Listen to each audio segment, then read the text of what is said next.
નમસ્તે મિત્રો, દીર્ઘ educational classic ચેનલમાં આપનું ફરી એકવાર ખૂબ ખૂબ હાર્દિક સ્વાગત છે. મિત્રો, આજે આપણે ઝવેરચંદ મેઘાણીની નવલકથા સોરઠ તારા વહેતા પાણી પ્રકરણ 24મું જોઈશું. તો ચાલો મિત્રો વિડીયો શરૂ કરીએ. સુરેન્દ્રદેવ હાઈસ્કૂલના મધ્ય ખંડને એક છેડે ઊંચું ચણેલું વ્યાસપીઠ હતું. તેના ઉપર રંગાઈને ગોઠવાયેલું હતું. શહેરની નાટક કંપની પાસેથી માંગી લીધેલો એક પડદો ત્યાં ઝૂલતો હતો. ખંડની જમણી બાજુએ બીજી એક ઊંચી બેઠક બનાવી હતી. તેના પર માનવંતા મહેમાનોની ખુરશીઓ હતી. વચલી બે ખુરશી જરા વધુ ઠસતાદાર બની હતી. તેના ઉપર ઠાકોર સાહેબ અને રાણી સાહેબ બેસી ગયા. એ જોઈને હેન્ડ માસ્તર આકુલ વ્યાકુલ બનવા લાગ્યા. વચલી બે પૈકીની એક ખુરશી પોતે ખાલી રાખવા માંગતા હતા. ધીરે ધીરે એ બેઠકો પાસે જઈને હેન્ડ માસ્તરે મીઠો મોં મલકાટ ધારણ કર્યું ને કહ્યું, મહેરબાન પ્રાંત સાહેબ પણ પધારવાના છે. ઓહો! ઠાકોર સાહેબ રાજી થયા કે ગભરાટ પામ્યા? તે તો તેમની મુખ મુદ્રા સ્પષ્ટ ન કહી શકી, પણ પોતે રાણી સાહેબની જમણી બાજુ હતા. ત્યાંથી ડાબી બાજુએ જઈ બેઠા. ભરપૂર દાઢી અને મૂછોના વાકડા વળ ચડાવનાર આ ડાખરો દેખાતો રાજપૂત પ્રાંત સાહેબના નામ માત્રથી ઝંખવાણું પડ્યું. ખુરશીઓની પાછલી હારમાં બેઠેલા બીજા એક પુરુષે આ ગભરાટ પર આછું સ્મિત વેર્યું. એ પુરુષનો પોશાક સાદો પાણ કોરાનો ને સાવ સફેદ હતો. એના માથા પર સફેદ લાંબી ટોપી હતી. એના જોડા ઓખાઈ ઘાટના પણ હળવા અને ખુમાસદાર હતા. એની ગુલાબી ચામડી પર ખુલ્લા ટાઢ તડકાનું મહીનતું જીવન આછી છાયા પાડતું હતું. એનું હસવું જરી જોરદાર બન્યું ને જોડાજોડ એના અંતરમાંથી નિશ્વાસ પણ ઢળ્યો. ઊંડા કૂવામાંથી ખેંચાઈને મંડાળ પર આવી થાણામાં ઠલવાતા કોષનો જેવો અવાજ થાય છે, તેવો જ અવાજ એ નિશ્વાસનો હતો. ઠાકોર સાહેબે પછડે નજર કરી. પેલા પુરુષે ઊભા થઈને બે હાથ જોડી રામ રામ કર્યા. ઓહો! ઠાકોર સાહેબ ઓળખ્યા મથ્યા. આપ સુરેન્દ્રદેવજી તો નહીં? હા જી, એ જ. ઠાકોર સાહેબે પંજો લંબાવ્યો. સુરેન્દ્રદેવે સામો પંજો આપ્યો. બંનેના પંજા મળ્યા ત્યારે બંનેના વેશ પરિધાનનો તફાવત પણ વધુ તીવ્ર દેખાયો. ઠાકોર સાહેબના દેહ પર રેશમના ઠઠરા હતા. ખભા પર જનોઈ પટ્ટે જરિયાની હમેલ લપેટાઈ હતી. પગમાં રાણી છાપના કાળા બૂટ હતા. સાફો સોના સળીનો ગુલાબ રંગી હતો. એ ઠાઠમાઠ જોડે તકરાર કરનાર દાઢી મોછના શ્વેત કેશને ઠાકોર સાહેબે કાળો કલ્પત લગાવી ચૂપ કર્યા હતા. આ તફાવતની હાંસીને રોડી તોડી નાખવા માટે ઠાકોર સાહેબે કહ્યું, સુરેન્દ્રદેવજી, આપ તો તદ્દન બદલી ગયા. શું ભેખ લીધો? નહીં ઠાકોર સાહેબ, જોબનના રંગો હું હવે જ માણી રહ્યો છું. આવા શબ્દો ઉચ્ચાર તરફ રાણી સાહેબ ખેંચાયા. એણે પણ પાછળ જોયું. ઠાકોર સાહેબ પીછાણ લીધી.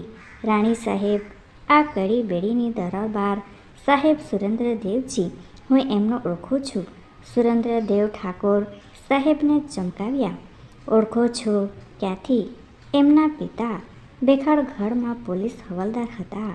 ત્યાંથી બદલી થઈને ગયા ત્યારે એમને મારા ગામ રંગપુરની પાર્ટીમાંથી ગાડા જોઈતા હતા, પણ વેઢના દર મુજબના પૈસા નહોતા ચૂકવવા.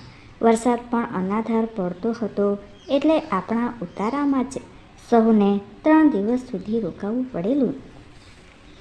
રાણી સાહેબ બીજી બાજુ જોઈ ગયા. આ સકડામણમાંથી નીકળવા માટે ઠાકોર સાહેબે વાત પલટાવી. ત્યાં તો ગણગણાટનો એક સંયોગ જનરવ ઉઠ્યો. ગોરા પ્રાંત સાહેબનો રૂવાબી દેહ પગથિયા પર દેખાયો. જાણે સામ્રાજ્ય ચાલ્યું આવતું હતું. મેનેજરની લશ્કરી પદવી પામેલો એ પડછંદ અંગ્રેજ હતો. અર્ધ માથે એની ટાલ હતી. એને દેખી ઠાકોર સાહેબ ઉઠ્યા. 2 ડગલા આગળ ધરી હાથ મિલાવ્યો. કમરમાં જાણે કમર નાખેલી તેની અદાથી ઠાકોર સાહેબની છાતી સહેજ નમી પડી. ગોરો અક્કડ જ રહ્યો. હલો યોર હાઇનેસ રાની સાહેબ, કહેતો ગોરો 18 વર્ષની દેવુબા તરફ વળ્યો ને એણે પંજો લંબાવ્યો ને કહ્યું, તમે પડદો કાઢી નાખ્યો તે બદલ અભિનંદન. નિરૂપાઈ રાણી સાહેબે પોતાનો નાનો સો હાથ કાઢીને પ્રાંત સાહેબના હાથમાં મૂક્યો.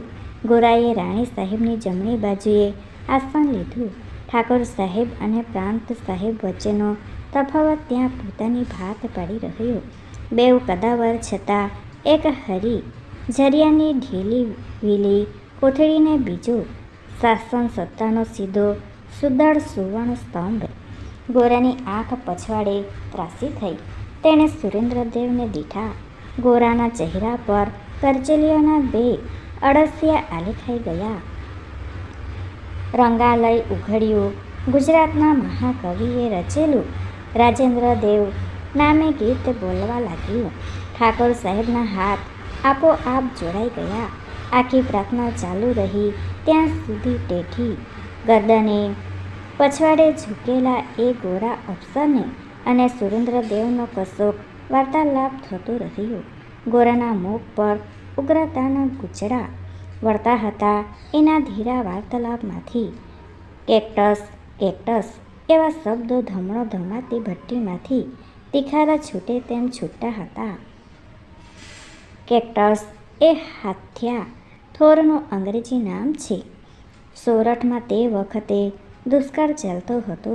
ઘાસ ચારા વગર દુઃખી થતા ઢોરને ઢોરના ઢીડલા કાપીને ખવડાવવાની ધોન કોઈએ અંગ્રેજના ભેજામાં બેસાડી હતી.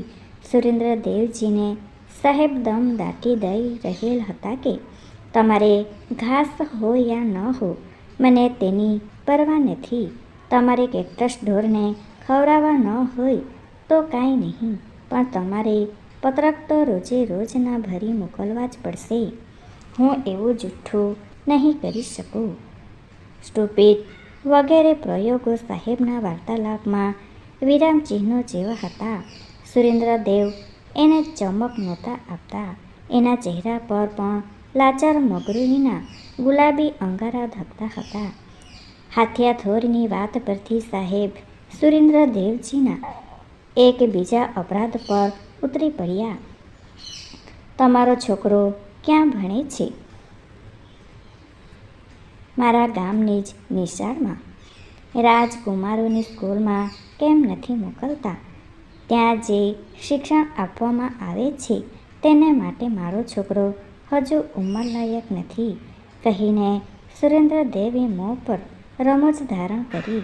એ જવાબમાં પ્રકટ ધૃણા હતી. જોઈ લઈશ. સાહેબે દાંત ભીસ્યા. ઠાકોર સાહેબ સુરેન્દ્રદેવ તરફ ઠંડા બનવાની ઈશરાતો કરતા હતા. રાણી સાહેબને ગમ નહોતી પડતી કે આ શો મામલો મચ્યો છે. એકાએક ગોરા સાહેબના કાન પર શબ્દો પડ્યા. આઈ એમ થેસિયન એન્ડ એ સોલ્જર. હું એક રાષ્ટ્રપુત્ર છું અને સિપાઈ બચ્ચો છું.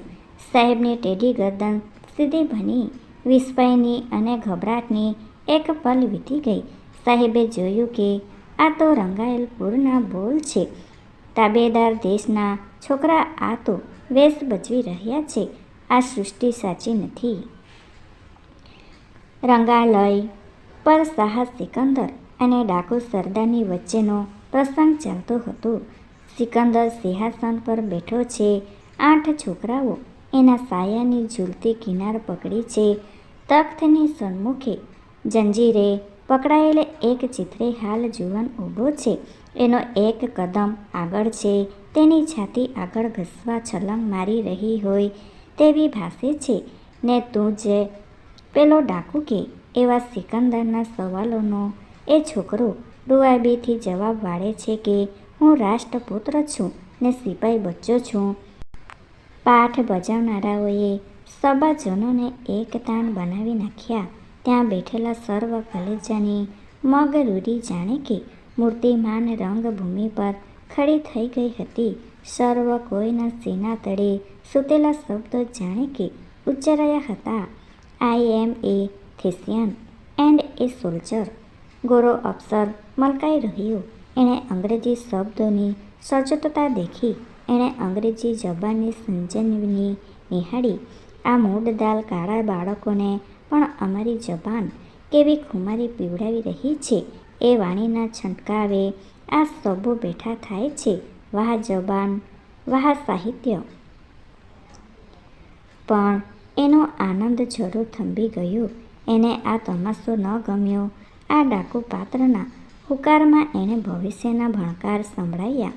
નિશાળોમાં નાટક કરતી આ પ્રજા ભવિષ્યમાં કોઈક દિવસ જીવનમાં તો નાટક નહીં ઉતરી બેસે ને?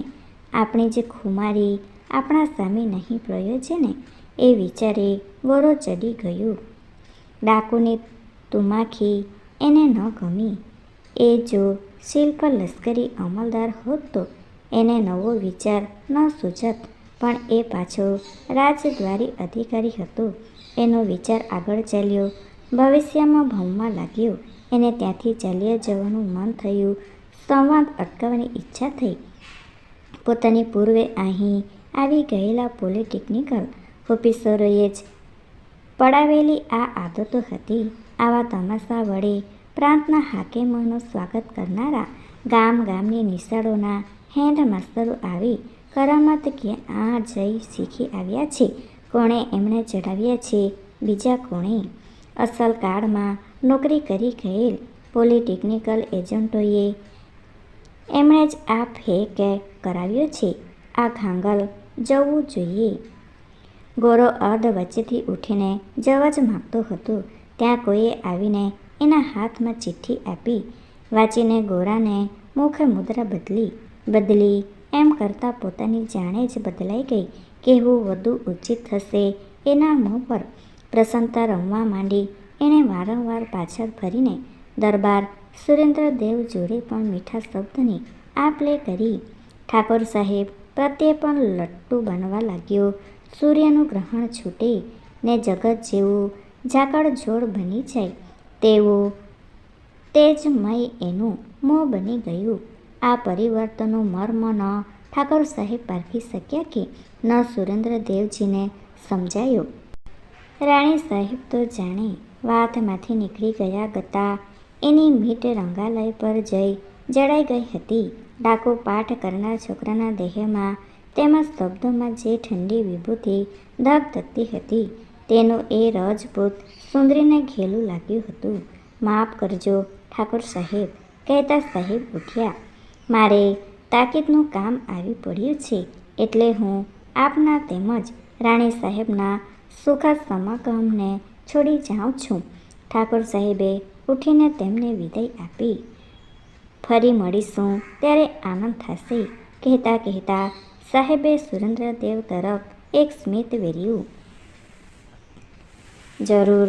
સુરેન્દ્રદેવ ઉઠ્યા. ન ઉઠવા જેવું કરીને બેસી રહ્યા. એમના પહોળા વરદ પર એની એ પ્રસન્નતા રમતી રહી. ભલભલી સ્ત્રીઓને પણ ઈર્ષા કરાવે તેવો સુરેન્દ્રદેવના ભાલાનો કંકુ ચાંદલો સોરઠની સપાટ અને અસીમ ભૂમકા વચ્ચે એકલવાયે લચી પડતા કોઈ ચણોઠીના છોડ જેવો સોહામણો લાગતો હતો. ઇમાનોની લહાણી શરૂ થઈ. હેન્ડ માસ્તરે સૌને કહી રાખ્યું હતું કે ઇનામ પહેલાં એને લીધા પછી બંને વાર રાણી સાહેબને નમન કરવાનું ન ભૂલશો હો. જે ભૂલ્યા તેણે આ સ્તુતિને સારું પોતાનું બરડું સજ્જન રાખવાનો છે. પહેલું જ નામ પિનાકીનું ભૂલાયું. પિનાકી કશા ઉત્સાહ વગર આગળ વધ્યો. એણે નમન ન કર્યું. એ કોઈ ભાદાની માફક રાણી સાહેબની સામે ઊભો રહ્યો. સાહેબ લોકોના છોકરાને હાથે જીવતા જલાઈને ટાંકણી વતી પૂઠા પર ચડતા સુંદર પગથિયા જેવી એની દૃષ્ટિ રાણી સાહેબના મોં પર ચોંટી રહી. ઇનામ આપવા માટે એ સુંદર હાથ લંબાયા પણ પિનાકી ગભરાયું.